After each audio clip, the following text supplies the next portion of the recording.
Okay, so let's jump right into this. There's this 2,000-year-old parable about a fig tree. And on the surface, it seems incredibly harsh. You've got a guy who wants to chop down his tree just because it hasn't given him any fruit for 3 years. But what if the key to this whole spiritual lesson isn't what we think? What if it's actually hidden in plain sight, in the biology of the tree itself? God and Us presents Proclamation to the nation.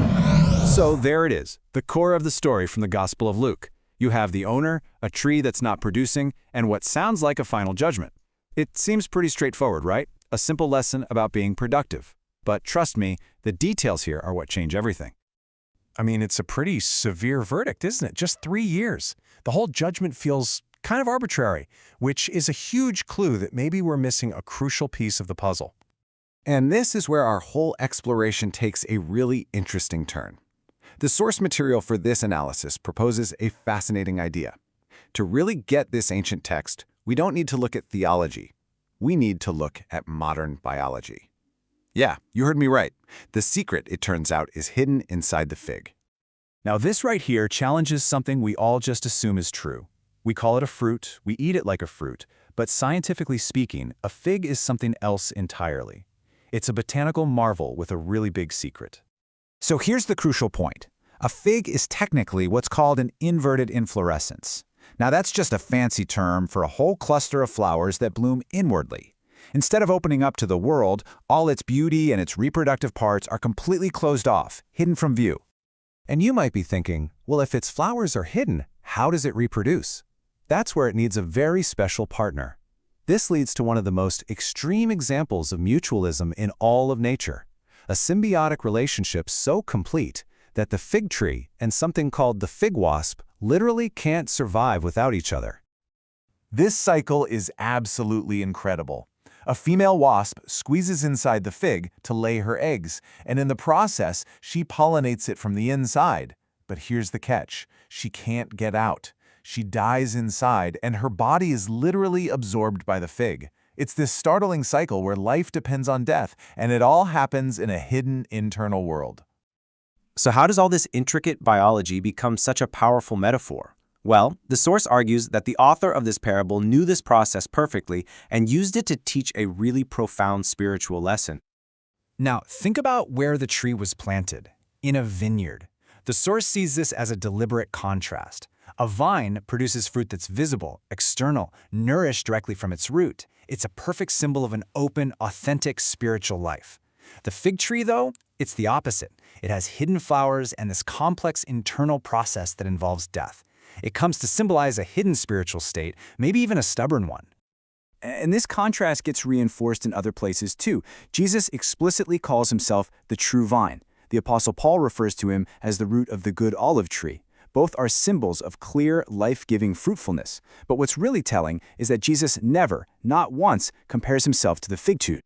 The source even points back to this ancient law in Deuteronomy, which warns against planting different kinds of seeds together in a vineyard. And this isn't just agricultural advice. It's seen as a spiritual principle against mixing things that are fundamentally different, like the open fruitfulness of the vine and the hidden, complicated process of the fig. So what does this all mean for us? Well, the parable suddenly shifts from being a story about trees to a powerful commentary on the human heart, and that classic conflict between our outward appearance and our inner reality. In this interpretation, the fig tree represents a person who looks alive, who looks religious on the outside, but is inwardly totally closed off. Their inner world is a secret, engaged in what the source calls a symbiosis with darkness, a codependent relationship with things that don't produce true, life-giving fruit. And this is not some new idea. The prophet Isaiah talked about this exact condition. People who hide their true selves, who work in the dark thinking that no one can see their inner reality. The fig tree becomes the perfect natural symbol for this kind of spiritual state. But the parable doesn't end with condemnation. Not at all. It moves to this incredible moment of grace, of patience, and a final chance for change. And it reveals how true spiritual fruit is actually discerned. The vine dresser, the one actually caring for the vineyard, steps in and pleads for more time. He says, "I'll dig around it and fertilize it."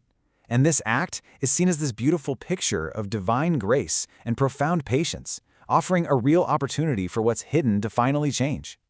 One more year, It's a symbol of hope, isn't it? It's a window for transformation, a chance to break that fruitless cycle and become something new. And this reveals a crucial point. While this inner state of the fig tree, or the human heart, can be hidden from the world, it is never hidden from a divine perspective.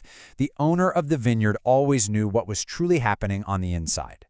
And according to the source, there's a tool for discernment, the Word of God.